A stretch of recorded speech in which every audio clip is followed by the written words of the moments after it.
Hey, Gary, how are you? Good morning. How are you? Great, thank you. I apologize. I'm like in storm gear, but you know Don't what? apologize. Thank you. Thank you for doing what you're doing. Thank you. We're looking forward to this, and so now we've got access to you. I'm going to start with my question.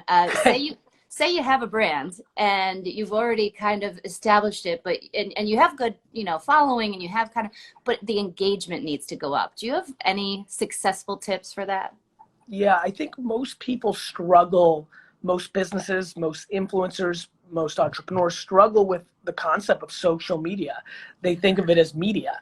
I'm going to push out what I want. I want you to buy my product. I want you to sign up for my course. I want you to, I want you to, I want you to.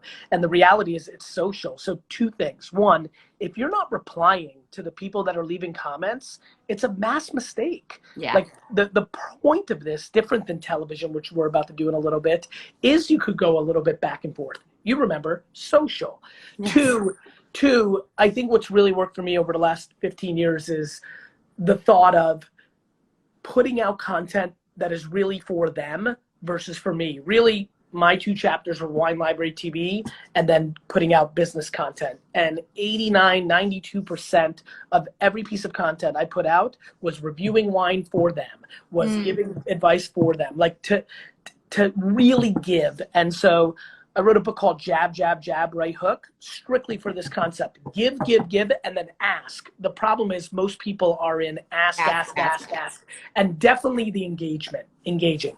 Yeah, no, that's important. I think that's something I learned not probably only a year ago was I always read all the comments, but I didn't always interact. And I think that has made already a remarkable difference. But I like the other parts too. Now let's talk investing, both in money and in people. What's your secret sauce? You know, with people, so I'm stunned by people's inability to understand that giving more to your customers and more importantly to your employees, in my mind, I think about every business in this order.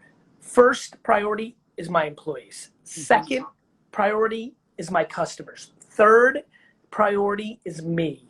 And I genuinely believe that 98% of businesses I audit and look at literally have it reversed. Right. I need to make as much money out of my business to buy a boat. Next, the customer is who's going to give me that money, so I take care of them. Third, my employees. And I think that is a losing formula. It's a short-term formula. So for me, investing in people is just like oxygen. It is the requirement. Otherwise, what are we doing here? You're not going to win for you if you're not going to win for them. As far as investing in companies, it's interesting. I had such a great start to my career: Facebook, Twitter, Tumblr. Yeah. And then I made a bunch of mistakes. And then I made a bunch of other good investments. And now I've been doing it for about 8, 9 years. The thing that's obvious to me is I think about it as the jockey and the horse. I have to like the idea, but I also have to love the entrepreneur intuitively. And I think where I really won is when I loved the idea and I really believed in the person. Right? Micmac right now, Rachel Tipograph and Micmac. I love the idea. I love her. That was an easy investment. As a matter of fact, so much so that I jumped on the board, unheard of for me. So, Wow. But I need that. And what I'm seeing is my mistakes came in. I love the idea. I thought, well, if I ran it, I would do this. But the person was just okay. Or what happened in that era, they were just a kid. And every kid had an idea. But a lot of people that were kids maybe had good ideas, but weren't great operators or executives or entrepreneurs for that matter. So at this point, investing, very big on, do I like the person and do I like the company? And by the way, that happens with public stocks as well. Do I believe in the CEO, or is she or he there for the short term and really not building actual long-term value? That's interesting. And it takes research and it takes work. And that's, I imagine, what you probably preach too is like, there's work that goes into this. You have to invest time. Some people want that easy fix. They want the answer from you, but they have to do it themselves. Nothing great or successful doesn't come with work. Work ethic is something people try to avoid, mainly because they don't like the thing they're doing. Or they're just chasing the money, not the process to get to the money. And so, I think at times work ethic, especially when people use the word hustle, it gets demonized. And I agree, like burning yourself out and being unhappy, this goes in order: happiness, success, money, Yep. but let there be no confusion. Work ethic is a required ingredient for anything meaningful. We're going to go to people's questions now. Julian's asking, how can I increase my sales in my furniture business? Imagine there's a lot of ways, but there is a lot of ways, but a couple of things, Julian. Number one, Pinterest. Pinterest is a stunning under the radar platform. Posting incredible, beautiful pictures of all your furniture on your Pinterest account, you'll be stunned. One person comes along with a big enough audience and pins it onto their board, and it changes your sales. So knowing I'm trying to get through a lot of these, my quick take there is Pinterest is underrated. Tate is asking, any advice for an 18-year-old wanting to make a mark in the real estate industry? Tate, don't fake it. A lot of young real estate people try to fake it because they don't have experience. Lean into your inexperience. Lean into your effort, your caring, and that you can cross enough T's and I's to help them get a home, but don't try to fake the funk. Wearing a great suit and driving a car that's too expensive for you is the cliche mistake of a real estate agent. Go out, learn, be authentic, and start with small rentals and be patient and try to win when you're 28, 38, 48, not win the whole thing when you're 18. Any tips to manage a massage therapy business?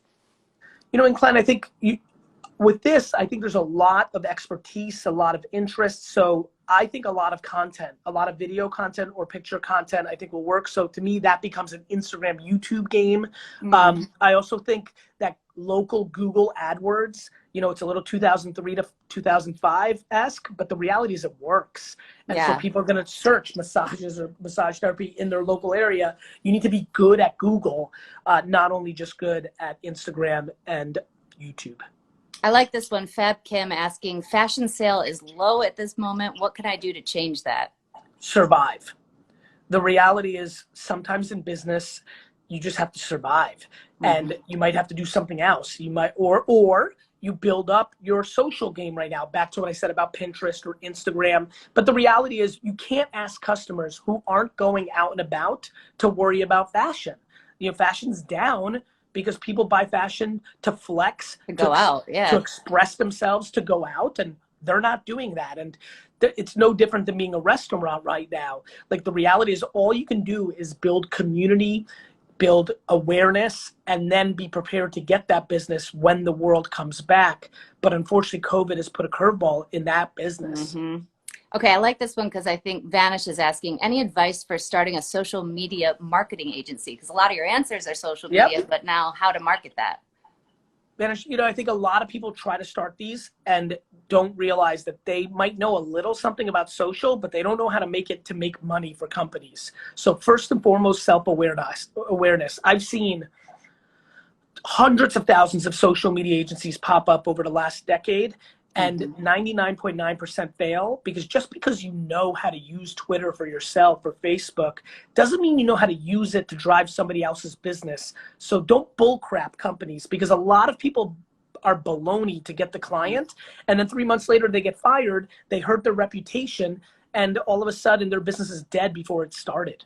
Yeah. I don't know about you, but now I'm just on a personal side. People always ask me, they're like, you run your own social? I'm like, yeah. It's me. I think I don't know, but I know that a company can't necessarily do that, but I imagine your personal advice would be to run it yourself unless someone is so expert.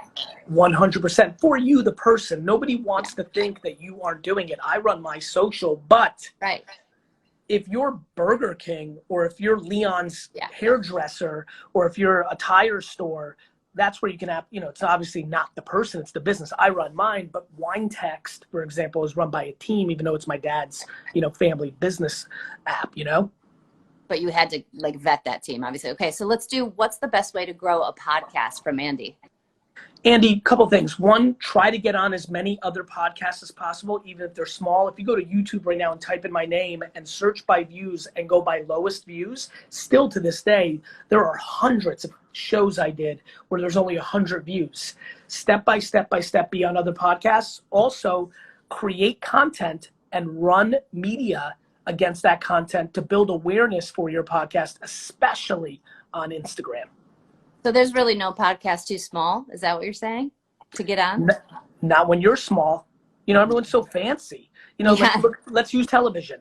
the biggest names on television started on very small platform, right? Yeah. Where did you Yeah. start? You know, like all of a sudden people think like they're entitled to an audience. Like, Yeah. no, you start in a local station behind the camera. 5 then of in them, front. actually, over here. Good for you, right? So Yeah. like, think about it. And by the way, how many years at those 5 combined? Of 10. So two, you know, Think like about jumping. that. Think about that. I think people need to hear that more. You know, today I get honored to be on Good Morning America here in about 40 minutes. But the reality is, it was a decade of putting out content every single day before I had any kind of a leverage for enough awareness to get to this moment. Well, it's working now. Let's do one last question here. Do you need to know coding to survive? I don't know coding. I'm surviving. And you're surviving just fine. All right. Gary, we are so appreciative of your time this morning. I know Thank you. this is value in itself, and I know that our viewers are so grateful. But guess what? You get another shot because Gary's coming up on GMA. You can ask your questions on Twitter, and that's where we'll be. I'm going to run back outside, cover some more storm. But Gary, thank you. Thank you for your work. Talk to you soon. Talk to you soon. Thank you again. Bye-bye. Thanks, all.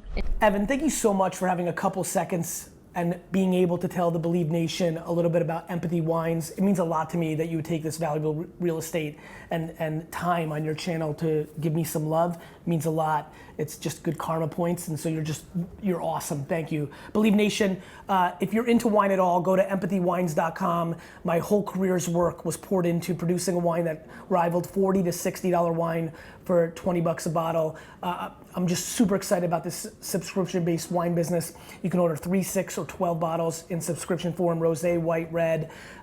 If you search on Instagram or Twitter, you will be blown away. People are literally like, I don't even like Gary Vee, but the wine's good. Super proud of the effort. Thanks, Evan, for the time. Wishing you guys all happy and healthy. If you want to see another fire clip of Gary Vee coaching an entrepreneur, check out the video right there next to me. I think you'll enjoy it. Continue to believe, and I'll see you there.